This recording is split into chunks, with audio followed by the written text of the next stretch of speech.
Assalamualaikum, salam sejahtera, salam kuasa ketiga ya. Jika audio jelas ya, tolonglah maklumkan ya di ruang komen, share ramai-ramai dan juga sertai Telegram saya Regi Jesse Ritaudin. Tajuk live hari ini adalah Case 1MDB. Persoalan yang saya bangkitkan, adakah mungkin Najib akan dilepas sebelum atau pada 30 Oktober ini, maknanya 5 hari dari sekarang. Okey, sedikit peristiwa-peristiwa lalu dan juga latar belakang ya.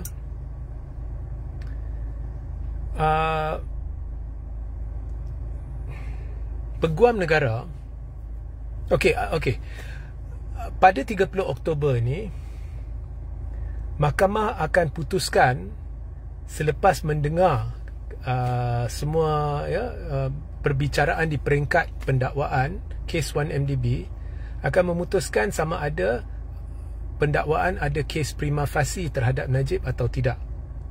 Jika mahkamah memutuskan ada kes prima facie dari pendakwaan, maka Najib akan diminta membela diri selepas ini. Jika pada 30 Oktober mahkamah mendapati tidak ada kes prima facie, maka bagi kes 1MDB Najib akan dilepas dan dibebaskan. Okey, itu belah mahkamah, maknanya keputusan mahkamah.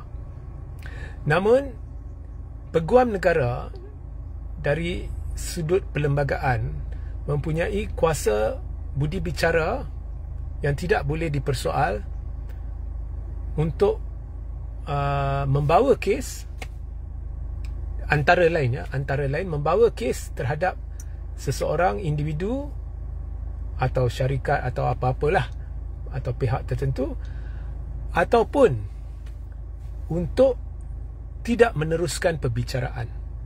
Dan peguam negara tidak perlu memberi sebab kepada umum, dan keputusan peguam negara ini tidak boleh dicabar, tapi boleh cuba. Okey, contohnya dalam kes Zaid Hamidi. Dalam kes Zaid Hamidi melibatkan Yayasan Akal Budi, 47 pertuduhan yang Zaid hadapi, pendakwaan sudah pun mendapati sudah pun membentangkan kes mereka, dan hakim memutuskan ada kes prima facie. Maknanya ada kes prima facie ni, so Zahid diminta bela diri, dan Zahid sudah mulalah bela diri. Nah, lazimnya kalau peguam negara hendak tidak meneruskan kes ya, sekejap lagi saya akan jawab Zulkifli Anam ya, komen tu saya akan jawab ya. So kalau peguam negara memutuskan tidak mahu perbicaraan diteruskan, maknanya gugur kes, lazimnya dan sebetulnya dilakukan sebelum mahkamah memutuskan ada kes prima facie ke tidak ya. So sebelum mahkamah memutuskan ada kes prima facie ke tidak, sebelum dipanggil bela diri, pada masa tu kalau peguam negara kata tak payah teruskan, maka tak payah teruskan, boleh diterima. Tetapi dalam kes Zahid, peguam negara telah meminta kes Zahid dilepas selepas kes prima facie sudah dibuktikan. Maknanya hakim sudah memutuskan ada kes. Maknanya pendakwaan sudah buktikan ada kesalahan, ada kes lah, ada sebab untuk berkata Zahid melakukan salah. So di situ pelik, kerana kalau ada bukti baru ke apa ke yang menyebabkan peguam negara tidak mahu teruskan, sepatutnya ianya dibawa ke mahkamah dan dibicarakan. Tetapi dari sudut perundangan, tetap peguam negara ada hak berbuat demikian. Pendakwaan ada hak tarik balik kes ya. Walaupun kita kata pelik, tapi tetap, dan alasan yang diberikan tak masuk akal, tetapi tetap itu pun Kalau dia orang tak mau beri alasan, boleh. So Malaysian Bar telah cuba untuk mencabar keputusan Peguam Negara ni, dan akhirnya kita sudah jangka lah tafsiran mahkamah. Memang Peguam Negara ada kuasa yang tidak kuasa untuk tarik balik kes dan sebagainya, yang tidak boleh dipersoal. So maknanya dari sudut perundangan, pelepasan Zahid itu sah, tidak ada cacat celanya. Okay, so itu kuasa Peguam Negara. Now, dalam kes Zahid sudah diminta bela diri. Dalam kes Najib, dia belum diminta bela diri. Belum lagi mahkamah putuskan ada kes atau tidak. Itu akan berlaku 30 Oktober. So sebelum itu, boleh tak Peguam Negara tidak teruskan perbicaraan? Boleh. Sekali Peguam Negara berbuat demikian, semuanya gugur dalam kes 1MDB. So Peguam Negara tidak perlu beri sebab. Pada 3 Mac, if my memory serves me well, 3 Mac tahun lepas, dalam kes audit 1MDB, itu lagi satu kes melibatkan Najib Arul Kandar, mahkamah selepas mendengar hujah-hujah, ya, saksi-saksi pendakwaan, mahkamah putuskan tidak ada kes prima facie dan Najib dan Arul Kandar telah dilepas dan dibebas. So kes audit 1MDB dah selesai. Kalau sebelum 30 Oktober atau pada 30 Oktober, katakan Peguam Negara tak mau masuk campur, kemudian pada 30 Oktober mahkamah mendapati tidak ada kes prima facie, maka Najib akan dilepas dan dibebas. Kalau sebelum itu, Peguam Negara boleh saja tidak teruskan perbicaraan, Najib lepas juga. Okey. Now, mengapa saya tanya, ya, adakah Najib akan dilepas sebelum atau pada? Kerana kita tengok rentetan peristiwa, ya. Mula-mula isu titah addendum berlaku. Nah, isu titah addendum ni saya telah menyatakan kepelikan di pihak kerajaan Anwar, kerana apa yang berlaku dalam lembaga pengampunan mesti diketahui oleh Anwar dan Peguam Negara. Mesti diketahui ada titah addendum ke tidak. Tapi babak itu mereka senyap. Itu saya dah hujahkan dulu. So memang pelik. Kemudian Anwar keluarkan kenyataan bercanggah. Dia beritahu apa yang dibincangkan. Dia kononnya dia dapat nasihat Peguam Negara ke pendapat ke, or something like that lah. Tapi apa yang dibincangkan di luar lembaga pengampunan, atau diputuskan dan luar lembaga pengampunan, something like that, dia beritahu tidak boleh dipertimbangkan. Itu salah, ya. Sebab dalam kes melibatkan Anwar sendiri, satu tafsiran telah dibuat oleh mahkamah. Kes Anwar sendiri, pengampunan Anwar sendiri. Dalam kes Anwar, pertikaian, adakah lembaga pengampunan yang memutuskan pengampunan Anwar tu lengkap atau ditubuhkan dengan betul atau tidak. Kerana ada isu lah, masa tu saya tak nak masuk mendalam, ya. Itu saya telah jelaskan dalam live sebelum ni. So mahkamah memutuskan tak kisahlah lembaga pengampunan tu ditubuhkan, yang membincangkan kes pengampunan tu ditubuhkan dengan betul ke atau ada cacat celanya. It does not matter. Kerana akhirnya yang di-Pertuan Agong ada kuasa budi bicara dalam menentukan pengampunan, dan kuasa budi bicara itu mutlak. Dan bukan hanya dalam kes Anwar, dalam banyak kes lagi, untuk berdekad lamanya sudah berkali-kali mahkamah tafsirkan dan putuskan bahawa kuasa budi bicara yang di-Pertuan Agong dalam mengampun adalah mutlak dan tidak boleh dicabar. Maknanya nasihat lembaga pengampunan sekadar nasihat yang tidak perlu diikuti oleh yang di-Pertuan Agong. Ada ke tidak lembaga pengampunan atau lembaga pengampunan hari itu lengkap ke, ditubuh dengan betul ke tidak, itu pun semua tak relevan. Ianya keputusan Agong semata-mata. Atau Agong dengan nasihat lembaga pengampunan, dia tak mau putuskan, dia biar, itu hak yang di-Pertuan Agong. Dan kenyataan Anwar bercanggah dengan hujah peguam-peguam Anwar sendiri dalam satu kes sebelum itu melibatkan Anwar, di mana mereka mempertahankan kuasa budi bicara mutlak agung dalam pengampunan. Tiba-tiba hujah Anwar bercanggah dengan hujah dia sendiri atau pasukan dia sendiri. So di situ ada kepelikan, saya pun telah menjelaskannya. So kalau ada titah addendum dan Agung telah putuskan Najib perlu menjadi tahanan rumah, ia wajib dilaksanakan. Wajib, ya. Tetapi babak titah addendum, bila ditanya, semua senyap. Sampai hari ini, Anwar belum mengesahkan, Peguam Negara tidak mengesahkan dan sebagainya. So nampak a bit of resistance, rintangan dari Anwar ataupun pihak Anwar. Dari pihak Zahid, terbalik. Zahid dalam affidavit berkata dia ada lihat dalam teks ke apa ke, tapi dia ada lihat. Zahid membayangkan memang wujud titah addendum itu. So di situ ada percanggahan sedikit dengan gambaran yang diberi oleh Zahid dan Anwar. So nampak ada resistance dari pihak Anwar. Namun sekarang kita lihat berbeza. Anwar sendiri dalam parlimen sudah berbincang hendak wujud kemungkinan, ya, untuk usulkan undang-undang tahanan rumah. Rang undang-undang bagi tahanan rumah, sebab negara kita tak ada rang undang-undang tahanan rumah atau akta tahanan rumah dan sebagainya, tak ada. Okey. So kalau nak tahan di rumah, macam mana nak tahan? So tiba-tiba nampak seolah-olah Anwar terbuka kepada nak adakan undang-undang, ya.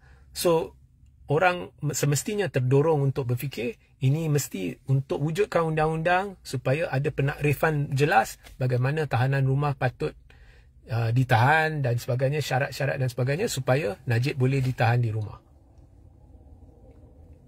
Ya. Hukuman penjara Najib sudah disetengahkan, itu pun bakinya sepatutnya di rumah. So nampak Anwar, pendirian Anwar berhubung perkara ni nampak dah shift sikit. Tapi itu hanya nampaklah bayangan yang saya dapat lah.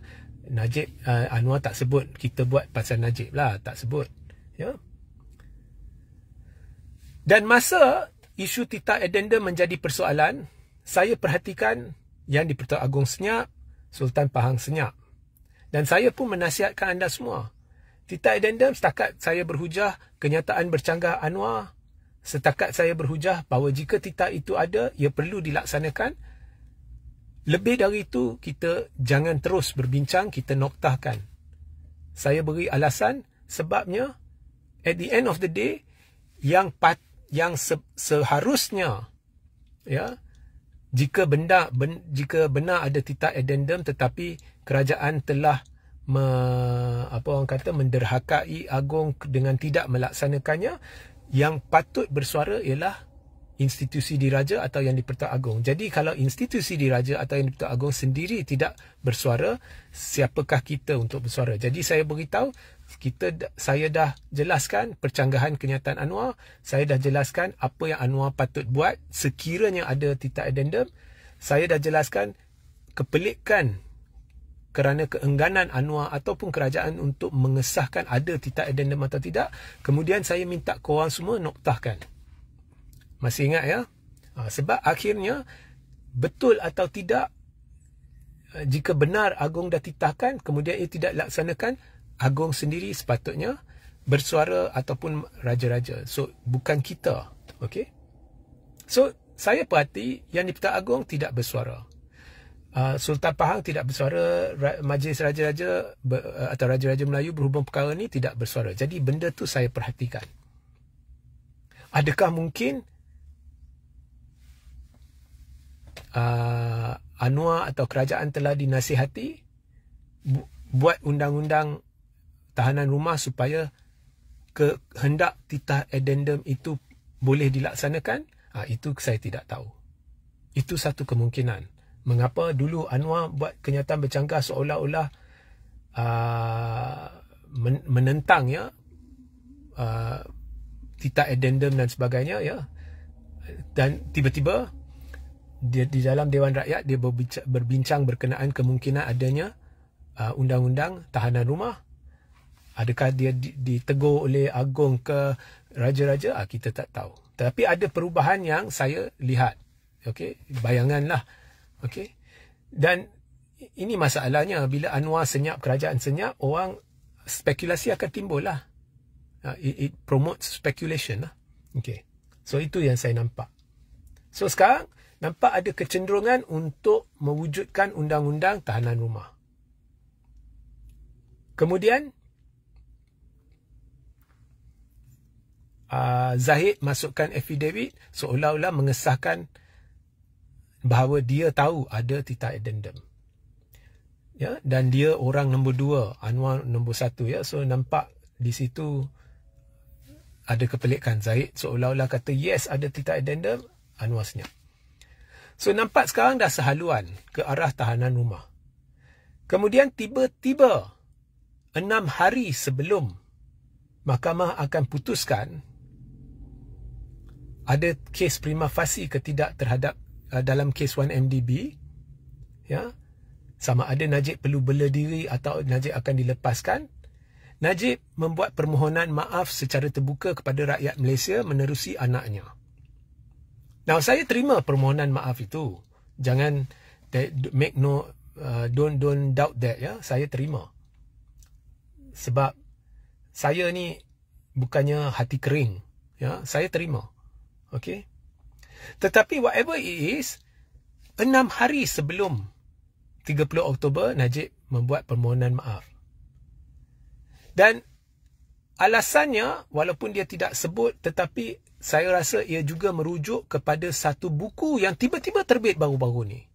Tiba-tiba muncul buku ni oleh pemilik The Age, ya, media The Age media, ya. Dan dia menjelaskan di situ kononnya kronologi perkara-perkara tertentu yang berlaku, seolah-olah menyatakan Najib bukannya mastermind skandal 1MDB, ianya Jolo dan orang lain dan sebagainya. Now, ini buku, ini bukan perbicaraan mahkamah. Kandungan buku tidak semestinya betul. Saya bukan kata betul, saya bukan kata tak betul, saya cuma kata saya tak tahu. Okey, saya tak tahu betul ke tak betul. Tetapi dakwaan Ong di dalam buku itu, Tong ke Ong ke nama dia, pemilik The Age, ya, bahawa ini adalah mastermindnya adalah Jolo dan sebagainya, gambarannya tanpa pengetahuan Najib. Jadi Najib mangsa. Okey. So untuk tujuan live ini saya tidak akan komen dia mangsa ke tidak. Okey. So itu dakwaannya. So itu dakwaan dalam buku, bukannya sesuatu yang dibicarakan dalam mahkamah. So tiba-tiba buku ini baru-baru ini muncul. Kemudian semalam Najib meminta maaf dan 5 hari lagi akan berlaku keputusan mahkamah Najib perlu bela diri ke tidak. So adakah peguam negara boleh mempertimbangkan perkara ni dan tanpa perlu beri sebab kepada kita tidak meneruskan perbicaraan? Boleh. Peguam negara tak perlu beritahu dia rujuk kepada ini atau sebab ini, dia tak payah. Tapi dia tidak teruskan perbicaraan? Boleh. Atau of course, ya, mahkamah meminta pada 30 Oktober mahkamah mendapati Najib tidak ada kes prima facie dan Najib dilepas dan dibebas. Atau mahkamah memutuskan pada 30 Oktober ada kes prima facie dan Najib diminta bela diri. Masa itu Najib boleh gunakan kandungan buku ini dan meminta pemilik The Age untuk tampil ke mahkamah sebagai saksi dan sebagainya. Ya. Itu lagi satu kemungkinan. Tetapi yang saya lihat, semua berlaku dalam masa yang singkat ni. Saya tak tahulah ada kaitan ke tidak. Buku itu tiba-tiba muncul. Kemudian permohonan maaf Najib secara tidak langsung merujuk kepada buku itu. Ya, saya berpendapatlah. Sama ada benar atau tidak saya tak tahu, tapi saya berpendapat yang membayangkan bahawa Najib adalah mangsa dan dia tidak tahu, ya, mastermind dia bukan Najib, ini Jolo dan sebagainya. Dan Oleh itu Najib meminta maaf. Dia kata dia kekal dia tidak bersalah, tapi dia minta maaf dan dia kata dia patut mengendalikan isu 1MDB ni dengan cara lain. So itu saya terima permohonan maaf. Tapi adakah ini semua menjurus kepada Najib dilepas atau kes digugurkan? Saya tidak tahu. Namun saya yakin bahawa dalam 5 tahun ni semuanya akan selesai. Najib akan bebas sepenuhnya.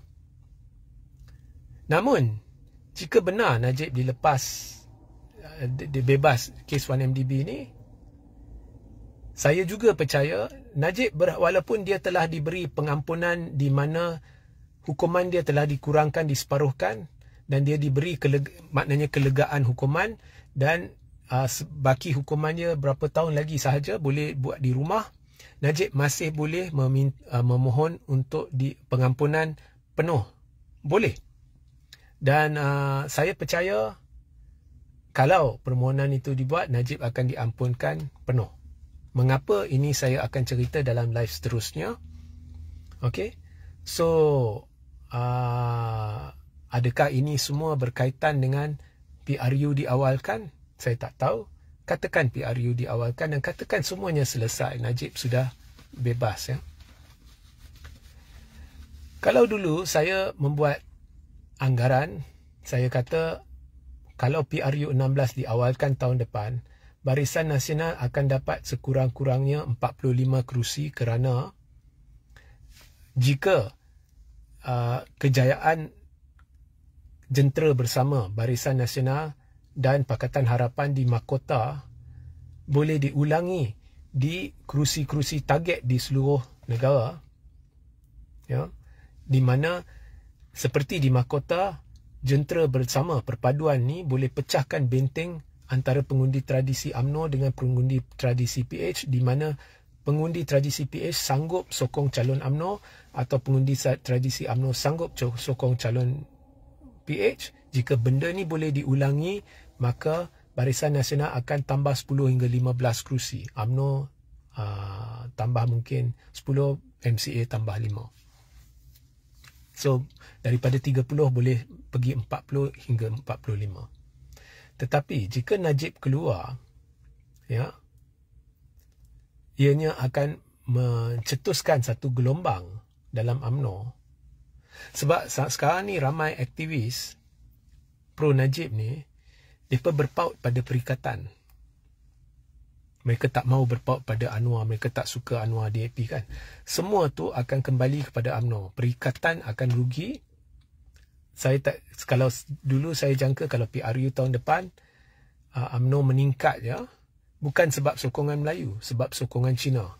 Kalau mereka boleh ulangi apa yang berlaku di mahkota, di kerusi-kerusi panas tertentu, di mana UMNO sama ada menang tipis atau kalah tipis, ya. Contohnya dia kalah tipis banyak kerusi dengan sokongan Cina, bukan Melayu, ya, Melayu semua dengan perikatan, tapi dengan sokongan Cina PH, UMNO boleh menang banyak lagi kerusi. Itu sebab sokongan PH. Tetapi jika Najib keluar, sedikit sebanyak gelombang sokongan Melayu Islam terhadap Perikatan Nasional akan berpecah. Sebahagiannya akan kembali kepada UMNO. Bukan banyak, tapi akan kembali kepada UMNO. Kalau 10 hingga 15% dari PN kembali kepada UMNO pun dah kira cerita besar. Lagi banyak kerusi, Barisan Nasional akan menang. Maknanya Najib akan, untuk buat masa ni, untuk sementara waktu, dia akan sokong Anwar, dia akan sokong Zaid. So mungkin Barisan Nasional boleh cecah 50 kerusi pada PRU 15. Perikatan akan drop. Ya. So ini berbalik kepada nasihat saya berulang kali kepada perikatan yang memang in English they say fallen to deaf ears. Strategi ini, pakar-pakar strategi yang benar-benar berpandai strategi politik ni, macam-macam strategi dia boleh buat. Perikatan tidak ada kemampuan strategi, dan dengan cara pergerakan mereka, saya nampak no chance of becoming government in the next general election. Okay. Zulkifli Aman 6. Kalau betul di SNR mangsa konspirasi, syukur dilepaskan. Okey, kalau betul lah. Hakikatnya, jika Peguam Negara memutuskan tidak mahu teruskan kes, kita tidak akan tahu selama-lamanya ianya konspirasi atau tidak. Alright? Okey. Hashimah Hashim, sudahlah cerita pasal Najib mual lah. Saya tak paksa sesiapa dengar. Alright? Saya cuma memberi komen berkenaan perkembangan semasa dan lazimnya menjawab soalannya. Saya tak paksa siapa-siapa dengar. Okay. Zainun Majid, betul tuan, banyak yang tersirat dari yang tersurat. Mahkamah Dunia, bayangkan Mahkamah Allah. Okay. So, sehingga kita berjumpa di live seterusnya di mana saya akan bicarakan mengapa saya berpendapat Raja-Raja Melayu mahu UMNO kembali sebagai kuasa politik Melayu utama di Malaysia. Sehingga kita berjumpa nanti. Assalamualaikum, salam sejahtera, salam kuasa ketiga.